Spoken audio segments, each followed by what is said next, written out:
For many years, mention of Texas sent a chill shuddering down Michael Lewis's spine. He remembered it as a wondrous place, new and immense and mysterious, shining in the sun. He remembered it also as a place of cruelty and cold terror, for it was there, when he was 16 years old, that he saw his father's brains blown out by a Spanish officer who left the boy wounded on an open prairie to die alone in a wild and alien land. Michael Lewis felt a sharp tug against the pack mule's lead rope and turned to find the animal had tried to go around the opposite side of a tree from the horse he was riding. "Damn you, Jethro!" He regarded the move as stubbornness rather than stupidity.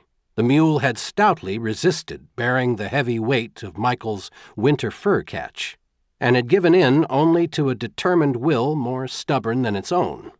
21 now, and going on 22, Michael could respect a strong will, for he had one by inheritance from his father Mordecai.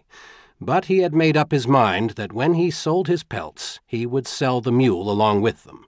Respect and acceptance were not the same. Michael was done growing.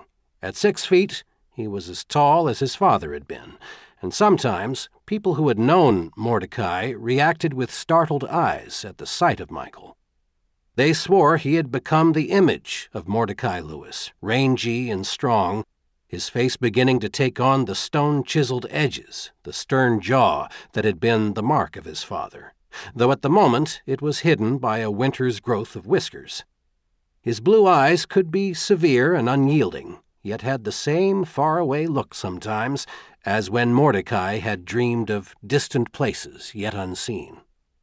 But people remarked that there was more pain in Michael's, and occasionally a quicker flare of anger. Considering what those eyes had witnessed, they said there was good reason.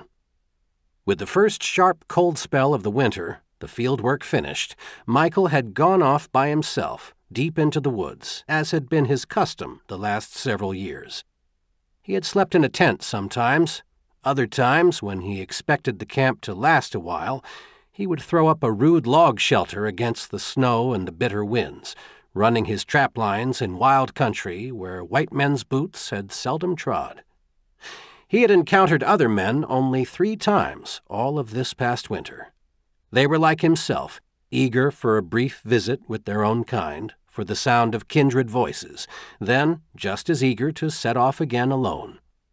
They were solitary men who accepted loneliness as the price of putting behind them the noisy demands of other humankind, the clang and clatter of so-called civilized life.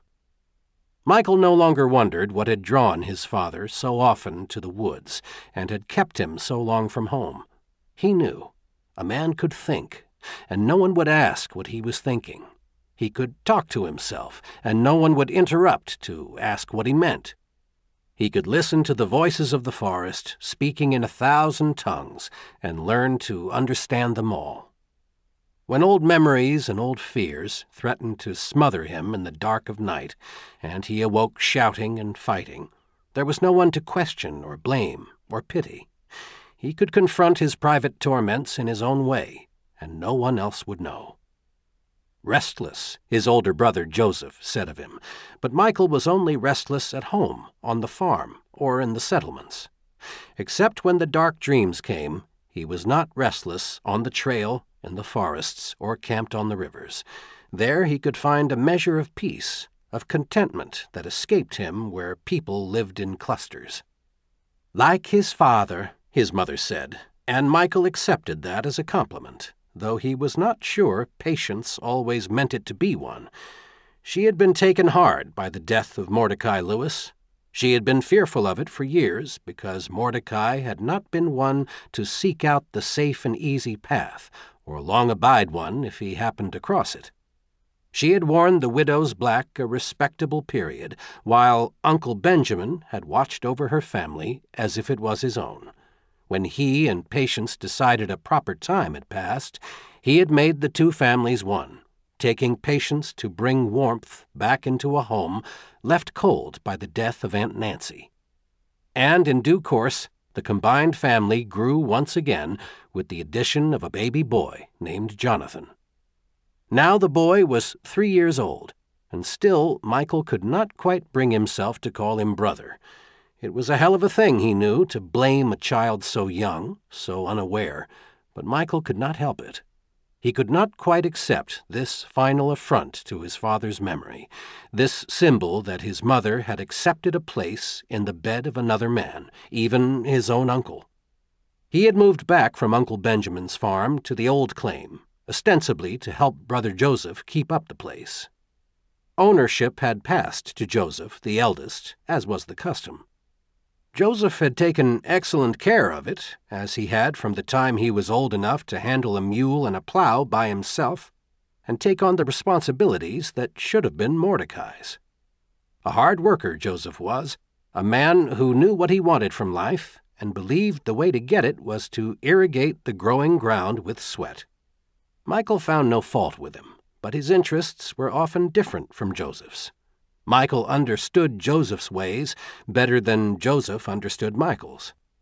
They came to disagreement at times, never in a bitter manner, but never quite finding a compromise agreeable to them both.